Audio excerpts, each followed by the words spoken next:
everyone. Thanks so much for joining in for today's office hours. There are just a couple of quick reminders that I have from my end before we dive into questions that all of you have.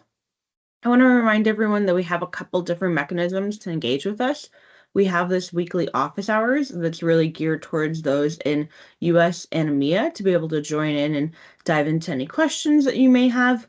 We also have two types of development office hours for both Python and Java. So if you're interested in learning more and diving into some of the work as well with us, we have two opportunities for you to join in every other Wednesday from 9 to 9:30 Pacific time.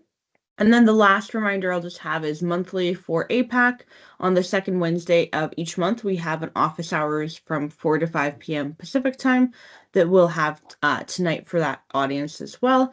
I just want to remind everyone of all the different mechanisms we have to engage with us, and we really appreciate you joining in and diving into questions that you have. There is just a quick announcement from our end. There's a couple of new blogs. I'll go and put the link to the blog channel all up, but we'd love to be able to have you learn more about what we're doing. We have a couple of guest blogs from individuals across Microsoft as well. And then with that, we can go and dive into questions. That's all the announcements I have from my end.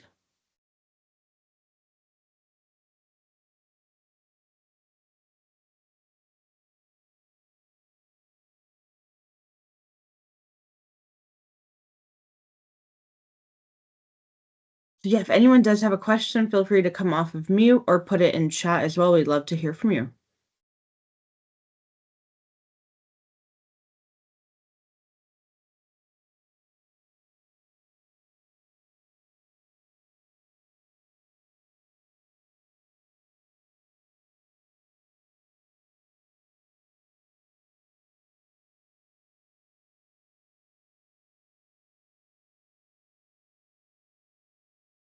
Hi, good morning. Hey, Nick. I'm prefaced by the fact that I'm reasonably new to this. I have been working to build basically a schema in Azure AI Search.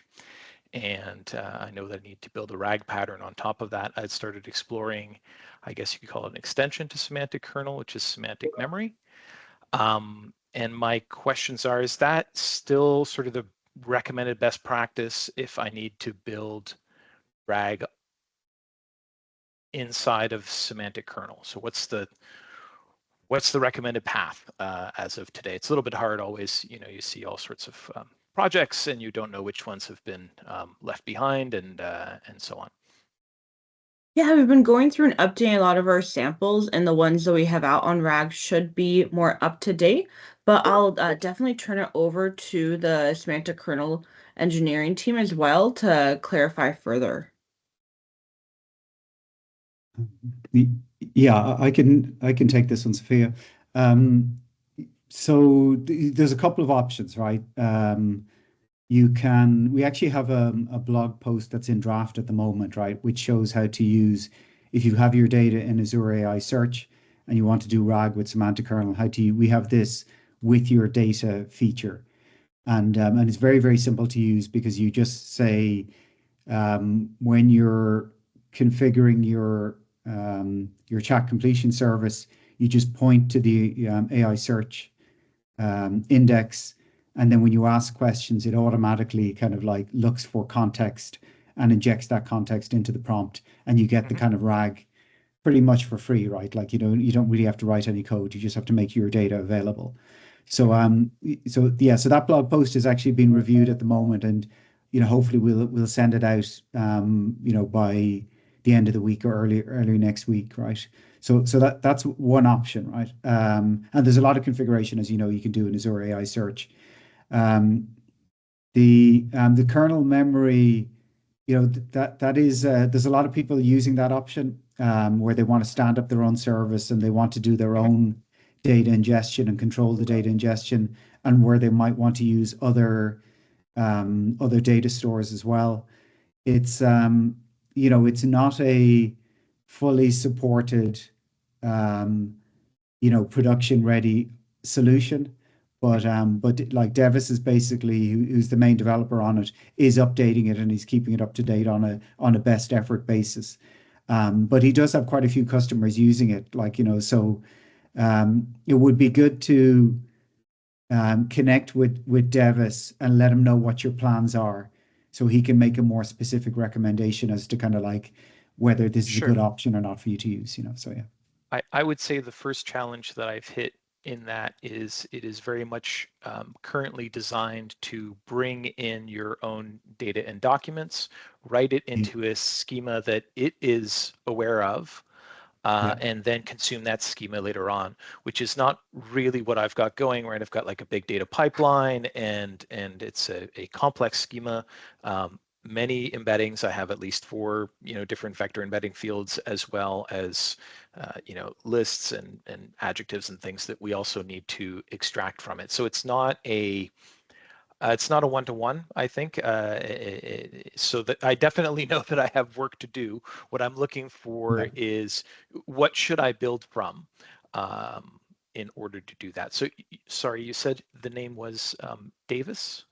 Just want to Or make sure I got Devis. Yeah, I mean, Davis. Yeah. I'll post into the chat actually his contact information, right? But you'll see him as if you look on kernel memory on that repository, you'll see him as being one of the main contributors, right? So Mhm. yeah, we're aware of that limitation with around schema, right? Like like everybody has their own, and kernel memory, and also the existing memory connectors in semantic kernel are tied to a specific schema. We're doing a big redesign of our memory connectors at the moment, and one of the top things is to allow dynamic schema, right? So whatever you happen to That's have. the piece that it seemed to offer, is Yeah, a sort of an extension point that yeah, allowed for a more generic return of basically a property bag back to semantic kernel from semantic memory. However, behind semantic memory, what I found was, again, a very simple schema of, there's one field that's called data, and that's what's yeah. in it. But I have, lots of fields and lots of different search dimensions that I may want to tune. So that's kind of where I'm at. So I don't know if that echoes with other people on the call, but it's definitely an area that when you're building a traditional ETL pipeline, at some point you get your own, schema that you need to then consume. So I don't Yeah, imagine it's a pattern that's not common. yeah, no, we're hearing this feedback from lots of people, like, and it's definitely something we're working on. I mean, there is an option where you can write your own plugin that uses the Azure AI search client directly. And if you and then you can do whatever you want, like you've got full flexibility, like, to do whatever you need, so yeah. But Yes, that's more I saw involved the than the DB yeah. memory and DB schema sort of pattern and the implementation. It looks like there's extension points, but it wasn't done with interfaces. So there's the addition of interfaces and then the extension points that are needed. Anyway, I don't want to monopolize. Seems like there's a lot of other questions. So Yeah. thank you very much. Okay. Yeah, but thanks for the question. Yeah. Perfect. Thanks, Nick. See a couple in chat. We'll go to our raised hand first and then go to those next. Rigoberto, do you want to come off of mute? I had a quick question related to the last question that was asked. Can someone outline, because I've heard about both, the distinction between what is it, semantic memory and kernel memory? Because they are distinct. Is that right? Yeah. So kernel memory is it's an open source project, right? It's .NET based kind of like, service that you can basically stand up yourself, and it provides access to kind of like, data for doing data ingestion and kind of like RAG operations. I mean, semantic memory is a generic term. Like we have in the semantic kernel, we have a semantic memory plugin that allows you to kind of like, to get access to information that is like our kind of memories or context that you're going to provide to an LLM. But they're all, I mean, eventually where we're going to end up is that there'll be one set of or connectors for vector databases that will be part of semantic kernel. We'll have plugins built on top of those, including a semantic text memory plugin, and also kernel memory will build on the same set of connectors. So everything is going to kind of come together over the next couple of months. Like, everything should be unified at that point. Excellent. Thank you. Yeah. Perfect. Thanks for the question. And I'm going to go to a couple that I'm seeing in chat before we go through any more hand raises or people coming off of mute. There was a question around the timeline for the update to the .NET documentation, wanting to be able to see updates to agents and other new features. That's a really great question. That's something that we should have out early next week with our refresh to documentation, which will show that parity across Java, Python, and .NET. But we'll have some additional concepts around agents, other new features that we have as well. And so we'll be able to have that detailed out, but you should see that early next week. Then I'm seeing another question. This is an update on the stance of Semantic Kernel and the relationship with AutoGen. Last this individual had heard, Semantic Kernel had iterations being the enterprise solution, whereas AutoGen is more of a research pursuit. Is there any idea if that still holds? If so, what are the plans to move to more of a multi-agent direction for Semantic Kernel moving forward? Ben, Evan, or Mark, would one of you like to dive into that a bit further?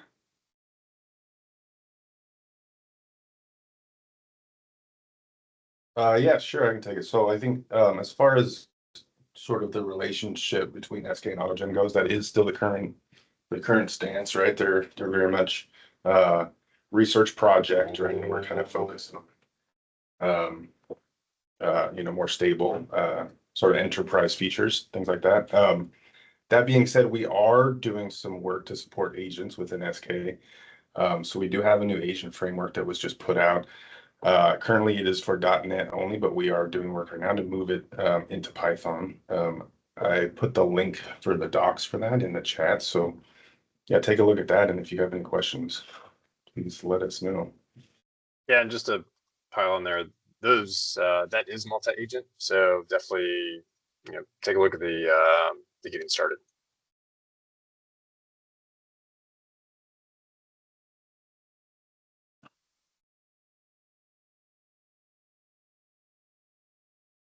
Perfect. I'm just looking through chat. I'm not seeing any other questions. Does anyone want to come off of mute to dive into a question, or maybe you're working through a scenario that you would like some help or clarification on? We'd love to hear from you.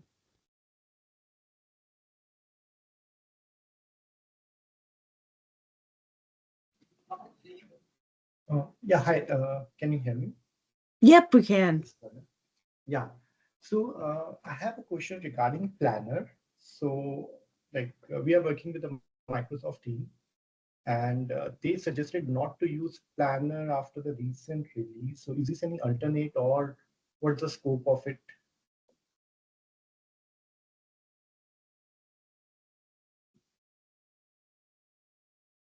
So could you help? Which semantic kernel language are you using? We are using .NET. .NET. Sure. Yeah. Yeah, sorry. What was the last part of the question there? I didn't hear the words. Still, semantic kernel is this Planner is recommended by you guys, or if not, then what is the alternative? Yeah, sure. So when it comes to planners, so function calling from the model directly works really, really well. And in most cases, it works better than using sort of our other planners. I think so for most cases, I think that would be kind of the recommended thing to do is just to kind of use function calling directly with the model. There's a few cases when it would make sense to use a planner. And I guess probably for the .NET thing, there's probably two cases. One is where your model doesn't support function calling, and in that case, you can try to get by with a planner, like the handlebars planner, for example. Another thing would be like if you need the ability to create a plan and then look at the plan without actually running it, or kind of like lock that plan down in place. For situations like that, it's the same thing. The handlebars planner can be used for that. The other thing that we have now is we do have a plugin that gives you access to the Python code interpreter. And so if you sort of need that functionality where you have plans that you want to kind of create once and then lock down, that can also be used for that. I believe we do have some samples that I will try to point you to of using the Python code interpreter. I'm not sure if we have one created yet that kind of shows how you can lock down a plan with it, but we will be creating those soon. Does that help, though? Okay, so yes, it would be good like if you share some examples, and but we can use Planner, so it is not going anywhere, right? Even with the new versions. I don't know that that's true. I think that the current planners that we have heard a lot of issues from them basically, and so we are kind of trying to figure out what to do with the planners. We're trying to figure out how we can make them better and what they're, how to really maximize their functionality. So, yeah, like we would love to hear, use cases from people of why they're using those planners and why they can't use other things like function calling directly. Yeah. Just to add to what kind of Ben's saying, like, yeah, if you're using the function calling planner at the moment, that's just kind of like say it's an opinionated way to use function calling to execute a plan.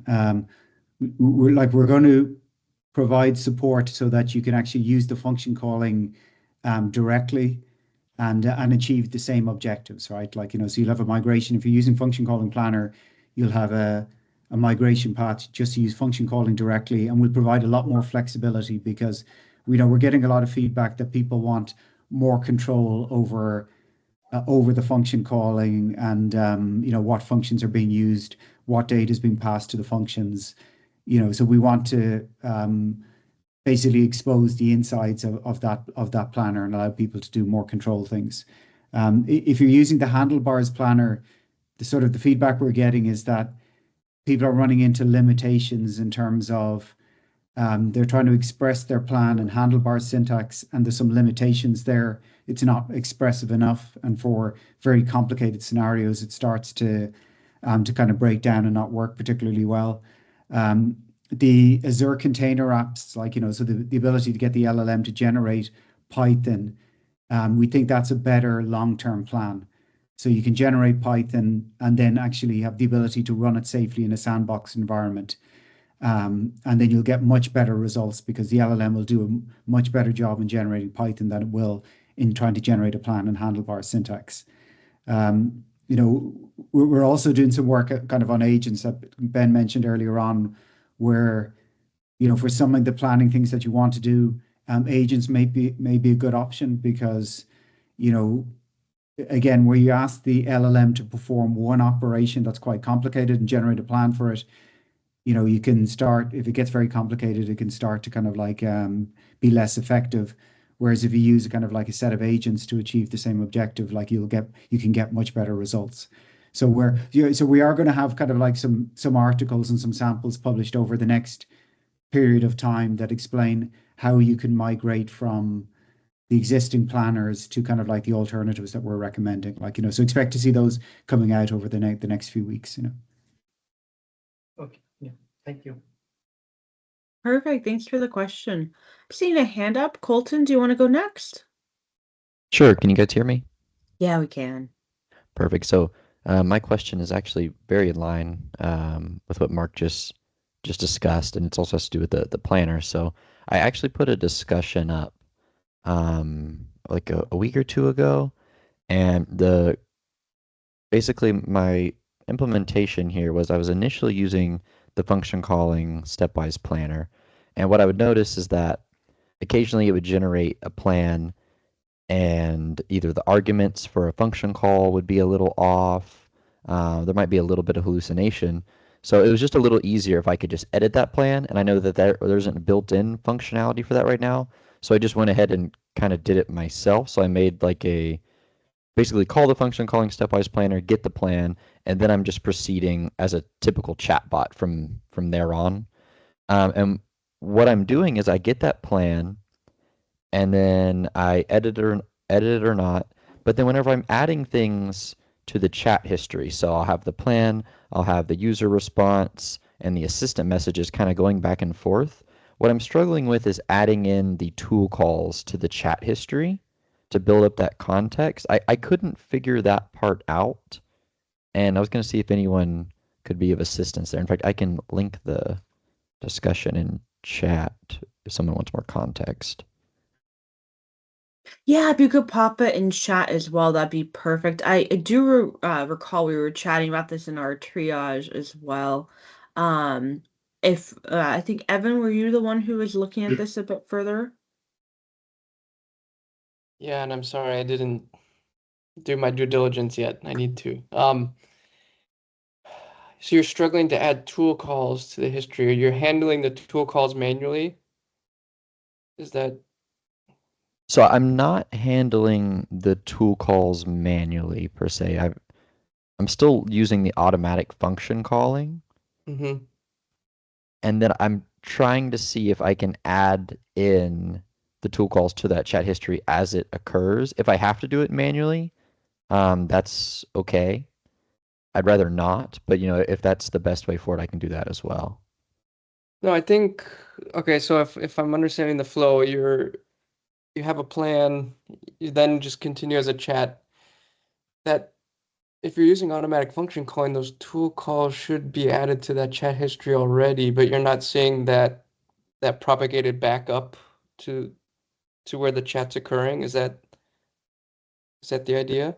Exactly. Whenever I check out the history, I don't see those tool calls in there. So I don't know if maybe my flow, I'm doing something wrong, or what's going on. Because I saw that they're supposed to be added in there automatically. So I don't know if I'm using it incorrectly or what's going So on. I think you actually need to go deeper in the function call result, or the chat message content that you get back with the response. Instead of the chat history, because right now the chat history is kind of one direction. It's going to be used internally, but it may not come back with the required, with what you require. I would take a look at the metadata. So you're going to have to kind of dig into the response that you get back. But that chat history should have the tool calls in there as the chat occurs. So as we talk, or even after, let me dig a little bit, and I can show you where it gets placed. Because I don't have it right in front of me. But I think what you'll need is just to go a little bit deeper into the metadata of the chat message content, if that's what the object is getting returned as. So So whenever, go ahead. are you talking about whenever you have the chat message content, you get the function call result object, or is that something different? So if you actually get a function call result, that'll have the tool call that you need. So I could use that as the object to pass in like add. I think there's something called like add tool message. Yeah. So that's what we're doing but if you're doing automatic function calling, that should all be handled underneath. Are Right. you're needing to get a hook into something, or what? I guess what's the exact scenario you're doing? No, I mean if it'll add it automatically, that would be perfect. I'm just trying to get it in the chat history is all. So maybe I'm doing something wrong. I linked the discussion here in the chat if you want to take a look at the code I'm using. See Sure. if maybe you can eye something wrong. Yeah, let me do that as we proceed with some other questions, and then I can either update this or yeah, apologies. I see this. I missed it. So let me spend a little bit of time looking through your Q&A, and I'll get a response to you today. Okay, thank you. You're welcome. Perfect, thanks. I've seen a couple of questions in chat that I'll go to. The next one is from Jay on a LinkedIn Learning course. So the course was developed by a Microsoft valued professional MVP, and he had gone through some creation of that. And so you're seeing the kind of call out on the question in particular was around the stepwise planner is not as stable, and the handlebars planner is more complicated, has it been reviewed, and does it adhere to the best practices? And so this course was something that the MVP had developed, and some of the items like you're seeing, handlebars and others, those are ones that as we move forward, we're looking to move away from. And so I would say that this is a really good fundamental of what Semantic Kernel was at and where things were, but there is a lot that is moving forward. If anyone else on the Semantic Kernel team wants to add a bit more around the stepwise planner or handlebars planner as well, feel free to jump in as well.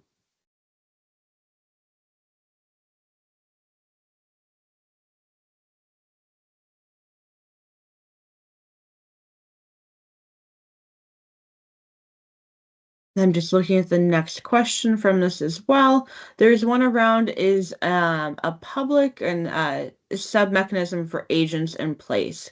The example the individual has is when agent one completes his work and publishes an event, that the other agent subscribes to the event and can start their own task from there. Yeah, I can take this one. So Okay.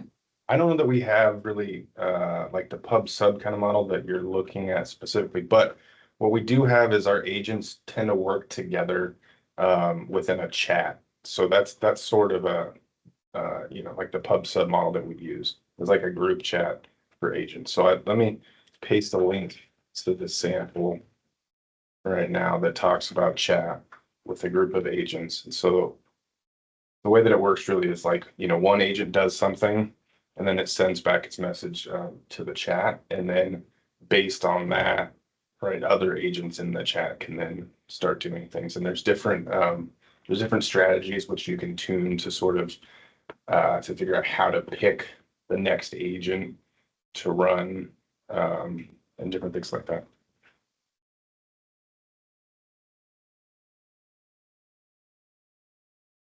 Perfect. Thanks for the response back to that and the link in chat as well. I'm seeing a hand up if we want to go to Omkar next. Yes, thanks. This was super helpful information.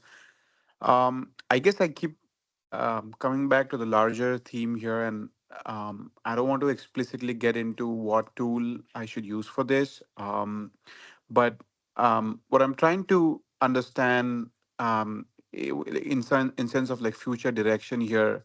So, so my in some sense my requirement is I write plugins which go do things.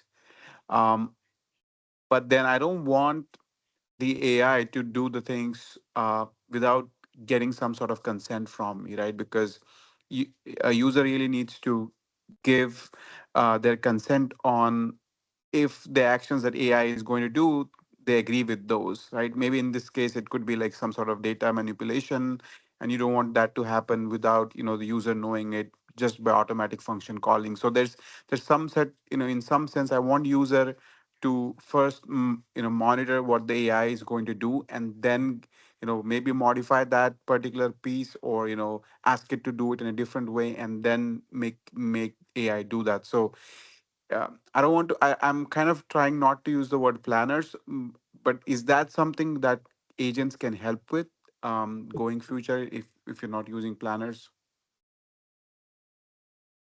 So for like human in the loop kind of scenarios, which it sounds as like what you're talking about, is that right? Like you want a human to sort of check in on things as it's happening, or approve on function calls and that kind of thing. Is that right? Yes, that's right. Yep. Yeah, okay. So I think for that kind of scenario, we support filters, which can work really well for that kind of thing. So let me find a couple of samples and connect you to them. I think we have a sample that uses filters to implement human in the loop. Yeah, let me find that So real quick and I'll put it in chat. Yeah. so I guess you're talking about function filters, right?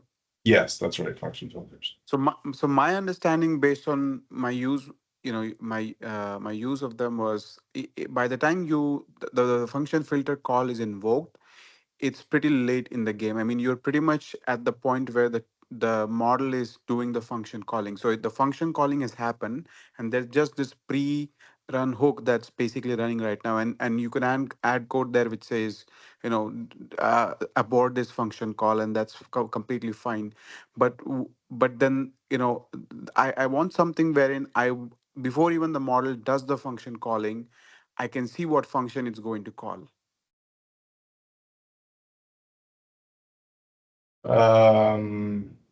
Okay, so it sounds like, yeah, it sounds like maybe what you're looking for is more of a planner. It's like something that's going to figure out what it should do and the steps that it should take, and then show that to you before it actually even tries to do it. Yes. Yeah.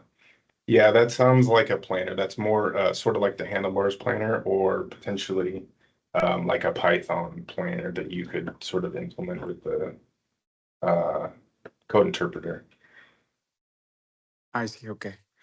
Yeah, we keep coming back to this because one of the things that we've heard from our users is it's great that the model can do things for you, um, but then it kind of takes away from explainability of that action, right? Like it's not easy to explain why model did something, and if it could explain or tell us before it does something, then it actually makes more sense, or where users feel like they have more control on what happens. So that's why I just keep coming back to that aspect. So seems like Python code interpreter would be one option to do that in future if the planners are no more supported.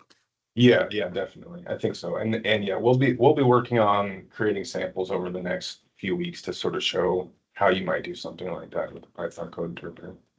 Okay, that would be super helpful. Awesome. Thanks. Perfect. Thanks for the question. I'm seeing one in chat. Jeffrey, do you want to come off of mute? I'm happy to read it out if not.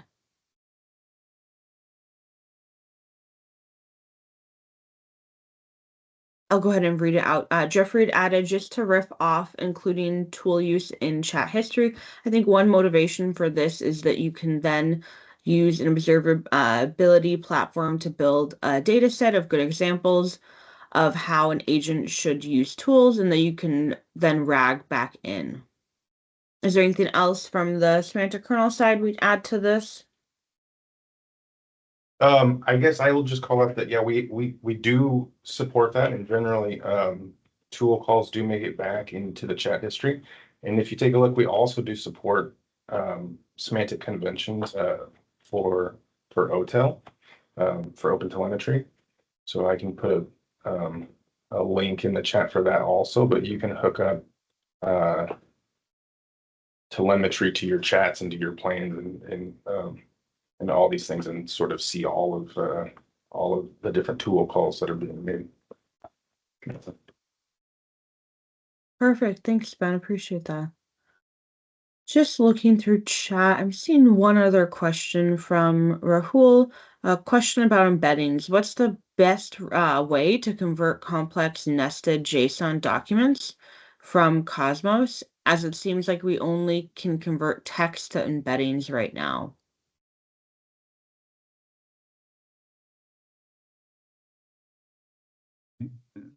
That's Yeah, a so, good question. Yeah.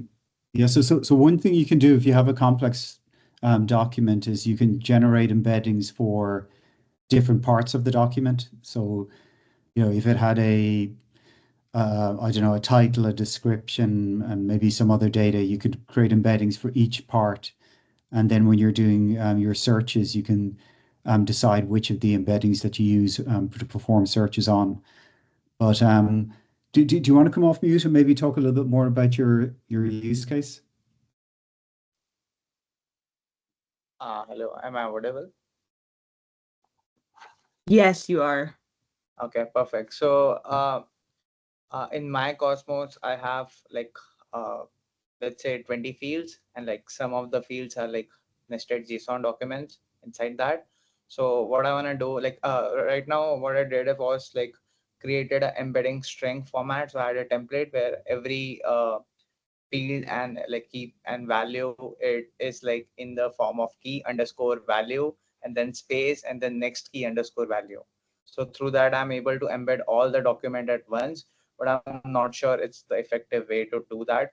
But as you said, like convert each and every field into in its separate embedding. I'm not sure how do I store that in the same document itself.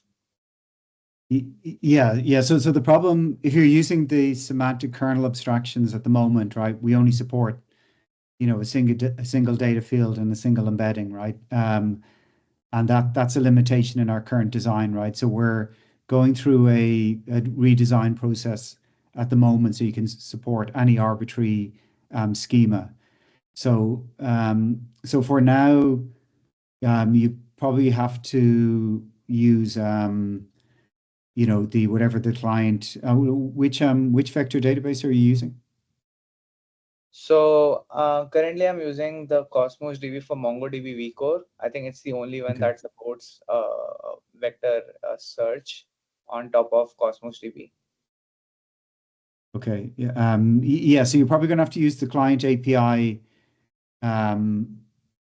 right now, but we're working on kind of like our memory redesign. So you should see that start to appear in kind of like semantic kernel releases over the next number of weeks. And this is definitely one of the use cases that we want to support, where you've Okay. got, multiple different embedding fields, so. Yeah. Okay. But let's say if I followed your suggestion and have embeddings of every like separate fields. So like how will I know with my user query that I have to, go through us like particular embedding? So do I have to index every field out of which? Yeah, well, indexing individual fields is one option. Okay. I mean, like another option is to combine all the data that you're interested in a particular format, and then you could generate an embedding of that if you want to basically search across it all in one operation. But I mean, it depends on your use case. Yeah. Yeah. Yeah. I think the second option is what I'm currently doing, like mixing all the fields into one separate field and like converting that particular field into embedding. But yeah, it makes sense now. Okay. Yeah. Okay. What I'll do is I'll post into the chat the link. We have a design document for the memory redesign work we're doing. So I'll post Okay. that into the chat and you can take a look at that as well. Sure. Thank you. Perfect. Thanks, Mark. I'm seeing a hand raised. Nick, do you want to go ahead and come off of mute? Sure, I just wanted to contribute to sort of the last discussion because this is exactly my problem. I don't have nested fields, but I do have large descriptive fields in each one of my thousands of documents. And then I'll have several large descriptive fields. And I'll just tell you that the use case is if I have a large database of images and I've asked an AI to describe the images, but I asked it to describe it using different dimensions. So look at the colorization in here, look at the use of space, look at this, and for each one of those, I'll get a sentence that describes what's going on.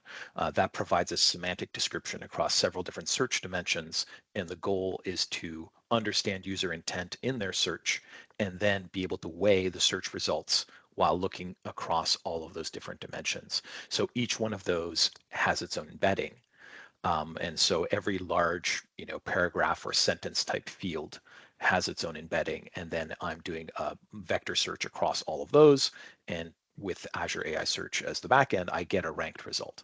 So that is pretty good. And the technique is effectively if anything in your document is a sentence, then it's something that is a candidate for being embedded. If I only have things that are a list, or let's say a single adjective to describe the lighting or describe the color, then I'm not going to embed that.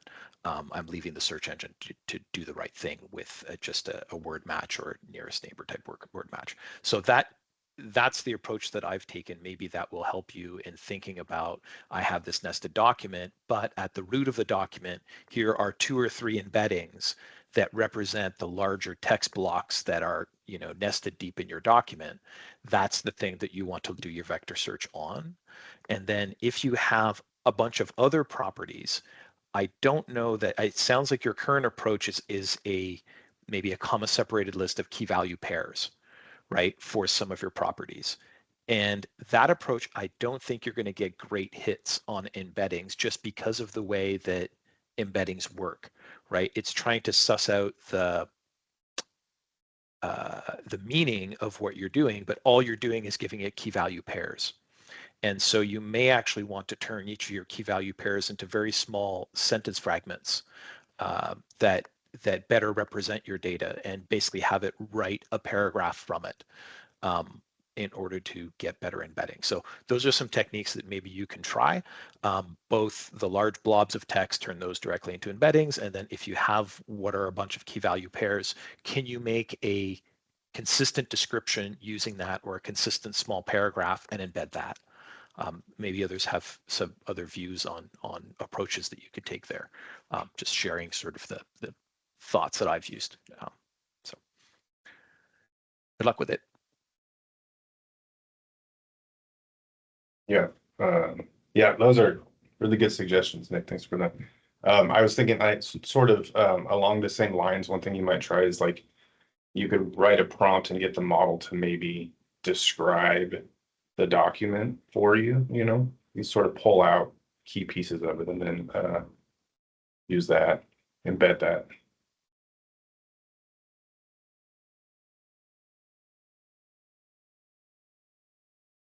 Perfect. Yeah, thanks, Ben, and thanks, Nick, for coming after me. We appreciate it. Just looking in chat, I'm not seeing any other questions. Does anyone else want to come off of mute? We'd love to hear from you.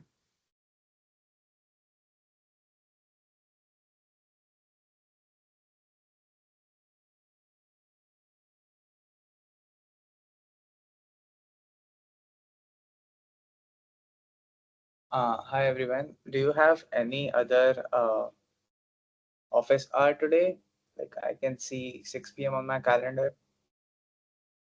So there are two other office hours we have. We have a development office hours after this for Python. So if you're looking to dive in with the Python team, want to help with additional work in that sense as well, we have that immediately following this office hours that ends at 9 a.m. And then later in the evening, we have for the APAC region, a office hours similar to this that occurs monthly. They'll be from 4 to 5 p.m. Pacific time. Perfect. Okay.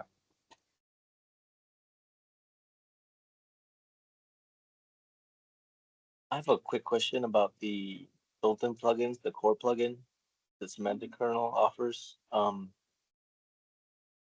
Those are currently experimental. Will those become unexperimental in the foreseeable future?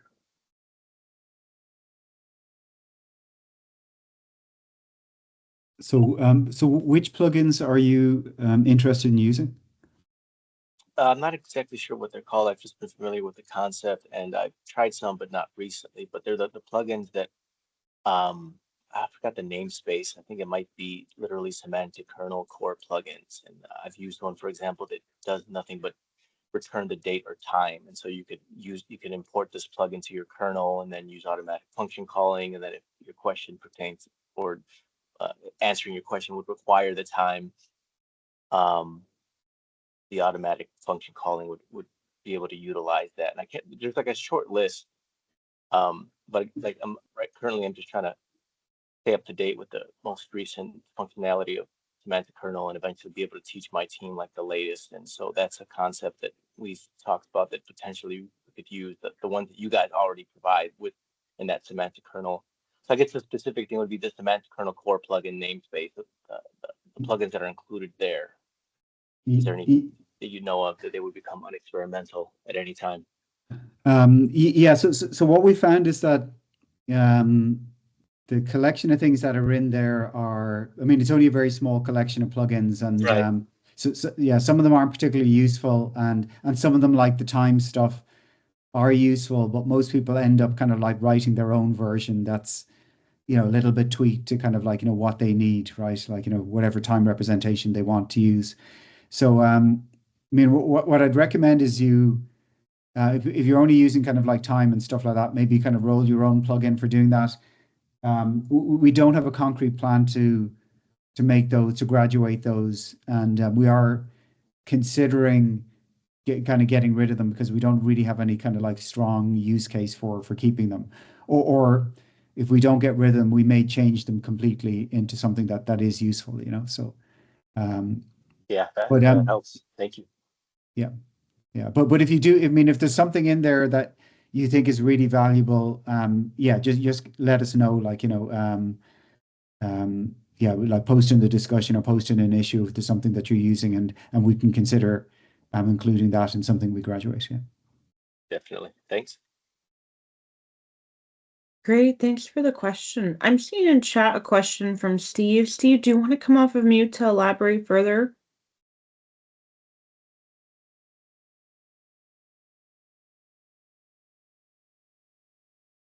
I'm seeing in chat that Steve is wondering if agent text streaming is released yet.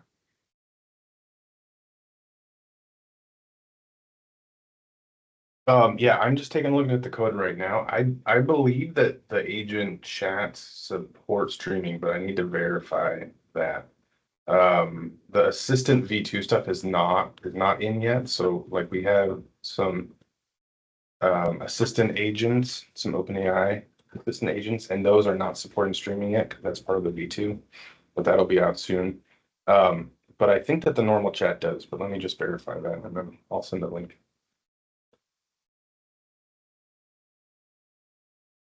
Perfect. Thanks, Ben. And then Steve, in the meantime, if you're able to come off of me, we'd love to hear more about the scenario that you're using that current feature for, if possible.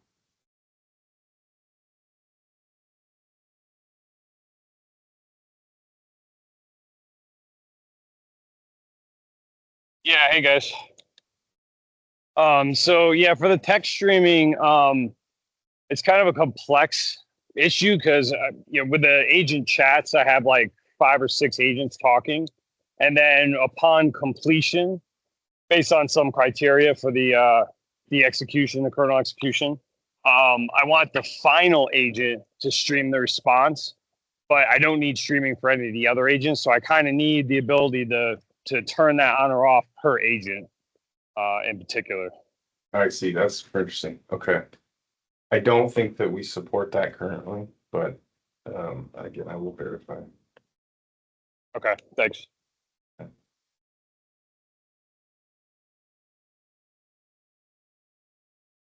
Great. Other questions that folks have?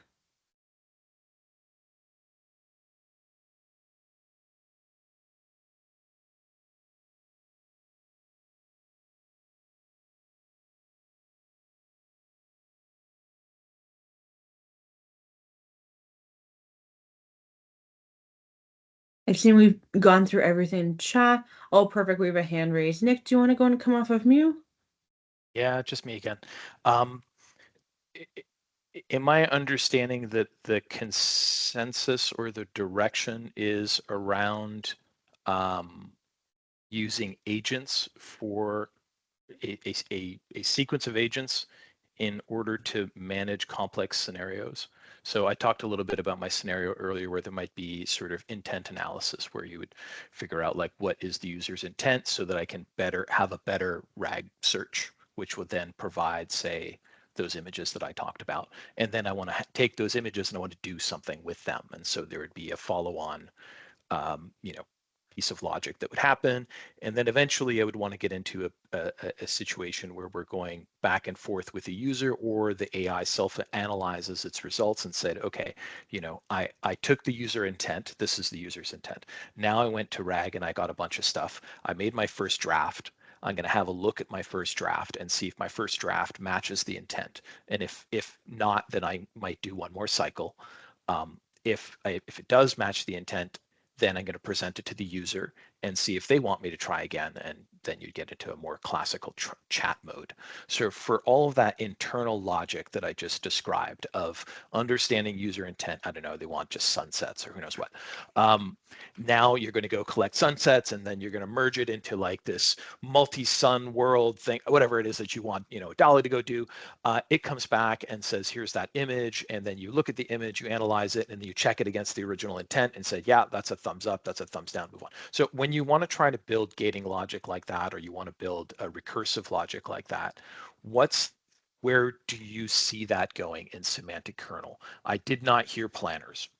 Right, I'm the feeling I'm getting at the end of this call is I'm not hearing planners. So now I know that's the algorithmy that's necessary. So can I be prescriptive in my prompt or prescriptive to a collection of agents? Where do you see me going? You see that I'm also working on, well, I still have my RAG going on, so that until I get that, I can't do my other higher order pieces. So in my journey here, I'm still open-ended as to what that might look like, but I'd like a hint from this team, if you can, where I would be going for a scenario like that. Yeah, super good questions. So just a couple thoughts for me on that is like if sort of the algorithm that you're trying to follow is very fixed, right, and it's very well known, then agents could probably work for you, but it may not be the best choice to pick, right? Because agents can sometimes just kind of keep on going and doing things that you don't really need them to do. If you have a scenario like that, something like a planner, something like the Python,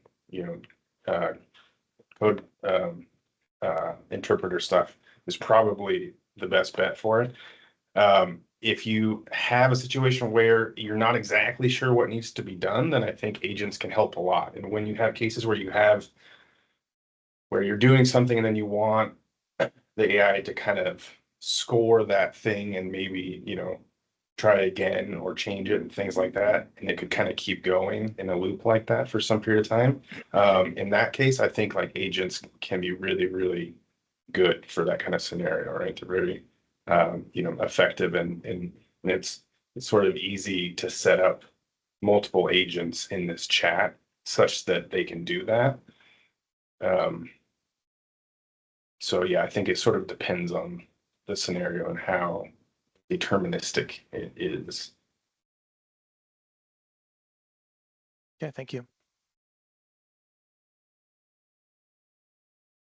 Great, thanks for the question, Nick.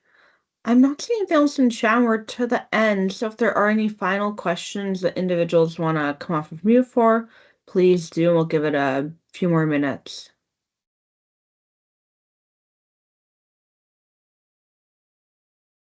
Can I just a quick follow-up for you, Colton? Again, apologies on the delay on that. I looked into it, and you do need to dig down into the chat response metadata. There's a messages attribute you can get to, and that has in the messages, it's the chat history, so you can see the tool calls and everything. The chat history at your chat level up higher up in your app won't have it. It'll just have the user and the assistant responses, which were being added at that at that scope. But hopefully this helps you. Please reply back to the discussion. If not, and I'll help you further. Yeah, no, I just saw your response. It looks perfect. Okay. My only question there is, if I use the add tool message method, what would I be passing in there? It looks like it's looking for a string. So would I extract the actual? I guess what would I be passing in there? I'm assuming it wouldn't be the chat message content. Yeah, let me follow up on that then. I need to take a quick look at that. I don't remember off the top of my head, but I'll get you a response here shortly. Okay, and I'll post it in the discussion as well. That way it's more clear. Okay, thank you. All right, thank you. Yep. Great, thanks, Colton.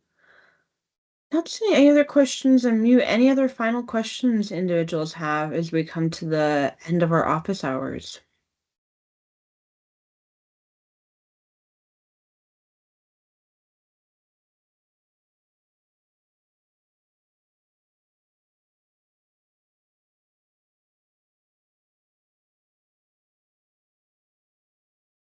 If there are no other questions, we just want to thank everyone for joining in for office hours today.